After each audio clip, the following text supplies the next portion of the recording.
According to producer Walter Mirisch, the handshake deal that brought Seven Samurai to American screens almost never happened, until he realized that purchasing legitimate rights might actually cost less than fighting inevitable lawsuits. In 1959, when numerous Hollywood studios simply lifted foreign concepts without compensation, Mirisch's team negotiated directly with Toho Studios and Akira Kurosawa himself, establishing a precedent that would reshape how American cinema approached international source material. Kurosawa's involvement extended far beyond rubber-stamping the project. The legendary director received both upfront payment and back-end participation, making him among the early Japanese filmmakers to profit meaningfully from a Hollywood adaptation. While Kurosawa was credited and consulted throughout the process, he did not maintain formal approval rights over casting decisions or story modifications. Nevertheless, director John Sturges preserved the moral complexity and self-sacrifice themes that made Kurosawa's Warrior so compelling. The structural parallels between both films reveal just how closely Sturges followed the Japanese template. The village recruitment sequence, the training montages, and the climactic defense against overwhelming odds each beat mirrors Kurosawa's pacing and character development. Critics have noted that Elmer Bernstein's iconic score echoes the rhythmic intensity of traditional Japanese percussion, creating musical bridges between cultures that audiences felt instinctively.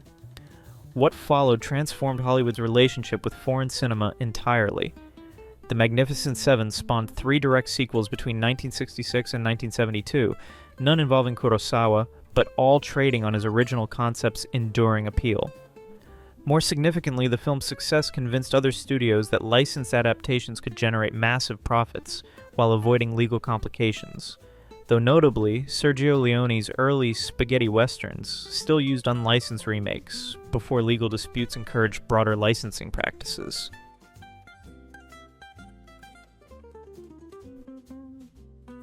Billy Wilder's mastery wasn't just recognizing a compelling story when he encountered one, it was knowing how to strip it down to its comedic essence and rebuild it completely. When the director discovered Kurt Hoffmann's 1951 German film Fanfaren der Liebe, he found musicians fleeing romantic complications by disguising themselves as women. But where the German version focused on sentimental love triangles, Wilder recognized an opportunity for something far more subversive. The transformation began with setting. Hoffmann's contemporary German backdrop became Wilder's jazz-age Chicago, complete with speakeasies and machine gun massacres. This wasn't mere window dressing. The Prohibition era allowed Wilder to amplify the stakes while adding layers of social commentary about gender roles and American masculinity that the original never attempted. The iconic train sequence with Marilyn Monroe, now considered one of cinema's greatest comedic set pieces, didn't exist in Fanfaren der Liebe at all. Wilder's screenplay with I.A.L. Diamond essentially gutted the German film's structure while preserving only its central premise. Where Hoffmann played the cross-dressing concept for gentle laughs, Wilder pushed boundaries with rapid-fire dialogue and increasingly absurd situations. Tony Curtis and Jack Lemmon's characters evolved from simple musicians into fully realized comic archetypes, each responding to their feminine disguises in distinctly different ways that propelled the narrative forward. The financial vindication was immediate and overwhelming. Some Like It Hot earned $25 million domestically, roughly $250 million in today's currency, while capturing an Academy Award for Best Costume Design. The film's success proved that intelligent adaptation could transcend its source material entirely, creating something that bore little resemblance to its German predecessor beyond the basic premise.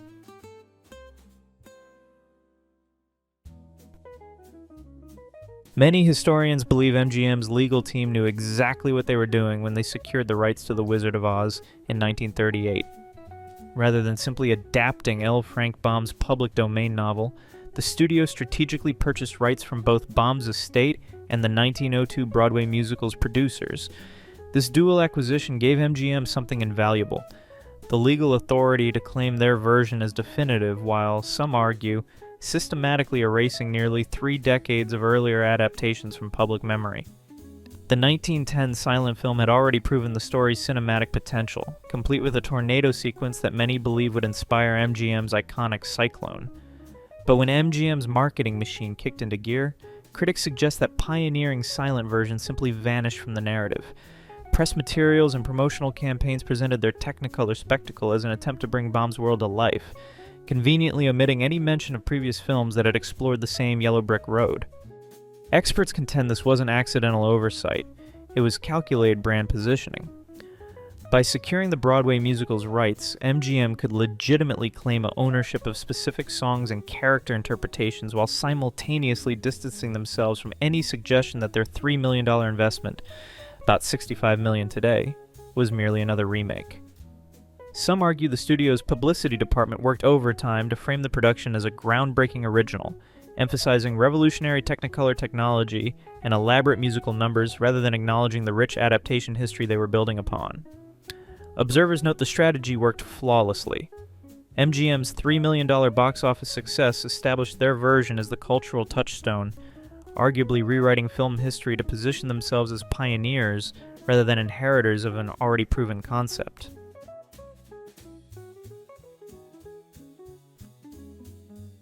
Film scholars contend that MGM's decision to remake Ben-Hur in 1959 wasn't driven by creative bankruptcy. It was a calculated move to demonstrate how sound, color, and modern spectacle could transform silent cinema's greatest achievements. The studio owned both the 1925 silent epic and the underlying stage rights, creating a unique legal position that allowed filmmakers to study their predecessors' innovations without copyright concerns or adaptation fees. Director William Wyler and his team dissected every frame of the original chariot race, analyzing how director Fred Niblo had built tension through editing rhythms and camera positioning. But where the silent version relied on miniatures and optical effects for its most dangerous moments, Wyler's production constructed a massive arena at Rome's Cinecittà Studios and filled it with real horses, real chariots, and genuinely perilous stunts coordinated by Yakima Canutt. The transformation went far beyond scale. The 1925 film's chariot sequence unfolded in standard Academy ratio black and white, forcing viewers to focus intensely on individual shots. Wyler's version exploded across Ultra Panavision 70mm screens in blazing Technicolor, using sweeping camera movements that captured multiple chariots simultaneously while maintaining the original's careful pacing. Stunt innovations like the famous chariot crash, where a vehicle flips completely over, created visceral thrills that silent cinema simply couldn't achieve. Legally, MGM's ownership eliminated the adaptation controversies that plagued other remakes. The studio could freely incorporate successful elements from the silent version while marketing their new film as a completely original epic. This strategic positioning helped justify the production's $15 million budget, roughly $150 million today, an extensive 3-year development process.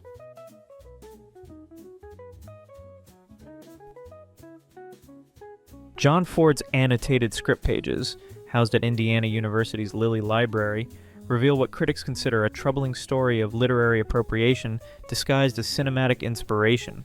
The legendary director's handwritten notes reveal how he borrowed entire sequences from Ernest Haycock's 1937 short story, Stage to Lordsburg, including the climactic Apache attack that would become Stagecoach's most celebrated sequence.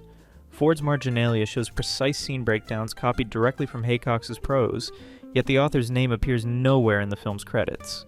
Haycock had crafted his tale of travelers crossing dangerous territory for Collier's magazine, earning standard pulp rates while creating what experts consider the archetypal Western journey narrative.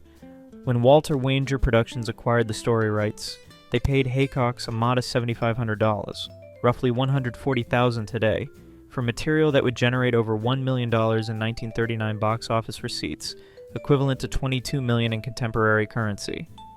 Ford's defense centered on claims of artistic inspiration rather than direct adaptation, arguing that his visual storytelling transformed Haycock's written scenes into something entirely new. The director maintained this position throughout his career, insisting that cinema required different narrative techniques than literature. However, Ford's own script annotations contradict this stance, showing detailed, scene-by-scene copying that critics argue extends beyond mere inspiration into wholesale appropriation. The financial disparity becomes even starker when considering Stagecoach's cultural impact. The film launched John Wayne from B-movie obscurity to leading man status, established Monument Valley as the quintessential Western landscape, and earned Ford his first Academy Award nomination for Best Director. Meanwhile, Haycock continued writing pulp stories for modest fees, never receiving additional compensation as his creation became a cornerstone of American cinema.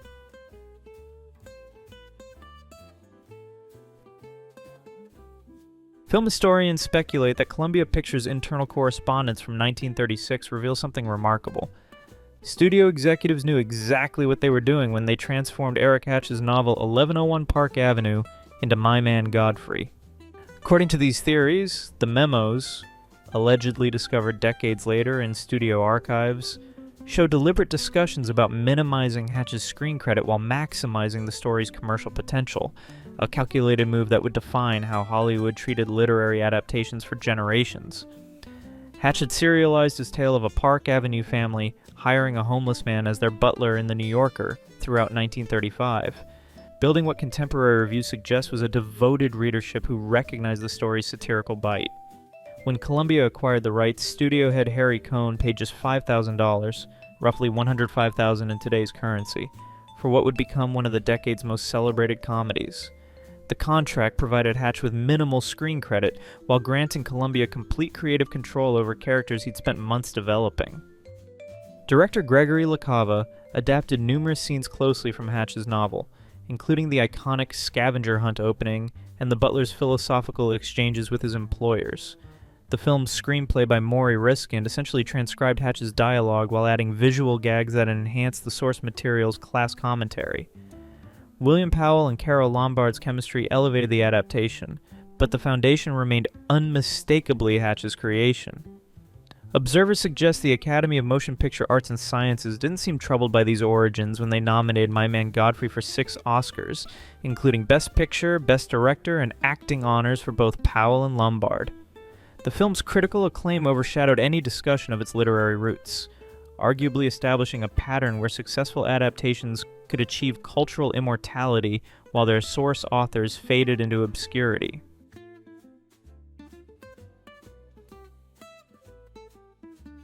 Warner Brothers executives thought they were making a routine wartime drama when they paid $20,000 for Murray Burnett and Joan Allison's unproduced play Everybody Comes to Rick's in 1941. What they actually purchased was the blueprint for what would become cinema's most quotable masterpiece, though the original creators would spend decades fighting to prove it. The studio's standard contract stripped Burnett and Allison of screen credit entirely, a common practice that treated playwrights as mere suppliers of raw material rather than creative partners. While screenwriters Julius and Philip Epstein transformed the play's overtly political resistance fighter into the morally ambiguous Rick Blaine, the core character dynamics and central plot structure remained virtually identical to the original stage work. The love triangle between Rick, Ilsa, and Victor Laszlo, and the climactic airport sacrifice, all lifted directly from the playwright's vision, though the famous letters of transit were a cinematic addition. For decades, Burnett and Allison watched their creation generate millions in revenue while receiving nothing beyond that initial payment. The film's 1943 Best Picture victory and subsequent designation by the American Film Institute as cinema's most quotable movie only deepened the sting. Every time someone quoted, "Here's looking at you, kid," or the oft misquoted, "Play it again, Sam," the original creators saw their uncredited work celebrated. The legal reckoning finally arrived in the 1990s when both playwrights sued Warner Brothers for character rights. Their argument proved compelling. While the studio owned the story, the distinctive personalities they'd created, Rick's cynical romanticism, Ilsa's torn loyalty, Laszlo's noble idealism, remained their intellectual property. In 1998, a court awarded Joan Allison $100,000 in damages, with Burnett's estate likely receiving a similar amount after his death in 1997.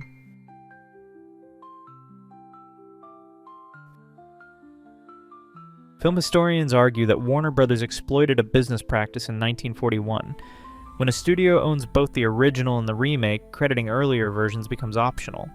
Critics contend that John Huston's directorial debut with the Maltese Falcon wasn't just another adaptation. It functioned as a calculated erasure of Roy Del Ruth's 1931 version, enabled by corporate ownership that treated previous directors as disposable employees rather than creative collaborators. Del Ruth's original adaptation had faithfully translated Dashiell Hammett's hard-boiled detective novel into pre-code cinema, complete with the sexual frankness and moral ambiguity that defined early 30s filmmaking. The film starred Ricardo Cortez as Sam Spade and featured the same basic plot structure that would later make Huston famous. However, when the production code tightened Hollywood's moral restrictions, Warner Brothers saw an opportunity to remake their own property with a more palatable approach. The studio's internal legal department, according to film historians, recognized that owning both versions eliminated any obligation to acknowledge Del Ruth's contribution. Unlike external adaptations that required licensing agreements and credit negotiations, this represented pure corporate recycling. Scholars argue that Huston's ability to copy Del Ruth's scene structure while claiming creative authorship foreshadowed a standard practice for studio-owned remakes. Huston's version transformed the material through film noir aesthetics, emphasizing shadows and psychological tension over Del Ruth's more straightforward approach. Humphrey Bogart's iconic performance as Spade overshadowed Cortez's earlier interpretation, while cinematographer Arthur Edison's stark lighting created the visual language that would define detective films for decades. The American Film Institute's recognition of Huston's version as the 23rd greatest American film demonstrates how completely the remake supplanted its predecessor. Del Ruth's name appears nowhere in most film histories discussing the Maltese Falcon, despite his version providing the structural blueprint for what critics celebrate as Huston's masterpiece.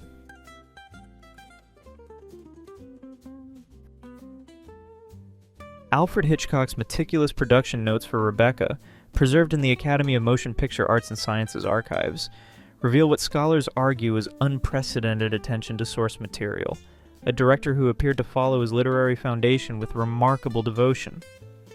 Page after page of Hitchcock's handwriting shows scene-by-scene breakdowns closely following Daphne du Maurier's 1938 novel, with much dialogue preserved, though some changes were made for adaptation and censorship requirements.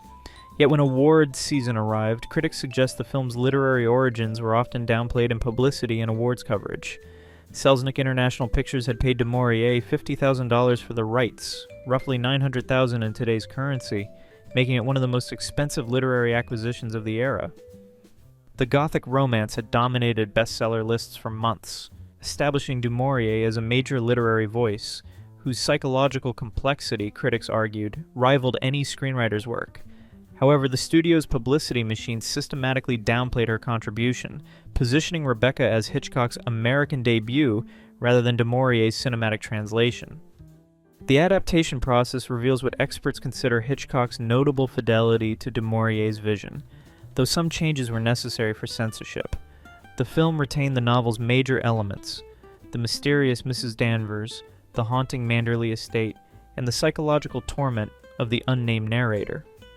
Screenwriters Robert Sherwood and Joan Harrison preserve much of du Maurier's atmosphere and character development, though some changes and additions were made for adaptation and censorship requirements. When Rebecca swept the 1941 Academy Awards with 11 nominations and a Best Picture victory, critics and industry insiders celebrated as pure Hitchcockian genius. Observers viewed Hitchcock as having established his Hollywood credentials through this adaptation. Du Maurier's name appeared in acceptance speeches only as a brief acknowledgement, despite providing the entire narrative foundation.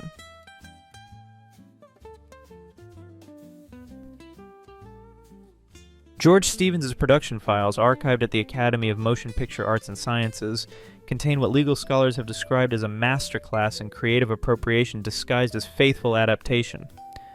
The director's annotated copy of Jack Schaefer's 1949 novel reveals meticulous scene breakdowns that closely replicated Shane's enigmatic gunfighter persona and climactic showdown, yet Paramount excluded Schaefer from any creative input during filming. Schaefer had crafted his mysterious drifter as literature's archetypal man with no past, complete with the psychological complexity that would define Western anti-heroes for generations. His novel's climactic gunfight between Shane and Jack Wilson became the template for countless Western showdowns, establishing narrative beats that critics argue Stevens would replicate with remarkable fidelity. However, when Paramount acquired the rights, they treated Schaefer as a vendor rather than a collaborator, paying him $15,000 while denying him script consultation or set visits. Stevens defended his approach using standard Hollywood rhetoric about cinematic interpretation, claiming that visual storytelling required different techniques than prose. According to industry accounts, the director maintained that his Technicolor cinematography and Alan Ladd's star power transformed Schaefer's written character into something entirely new. Yet film historians suggest that Stevens' own production approach contradicted this narrative, showing detailed character descriptions drawn directly from the novel's pages, including Shane's distinctive mannerisms and moral philosophy. The financial disparity became apparent through subsequent analysis of Paramount's profits. Shane grossed $9 million, equivalent to $105 million today, while Schaefer received less than 0.2% of the film's earnings. Meanwhile, the movie earned 6 Academy Award nominations, which observers argue cemented Stevens' reputation as a visionary director. If you've enjoyed this video, please leave a like and comment. Also consider subscribing and hitting the notification bell to get notified of our new videos each week. Thanks for watching.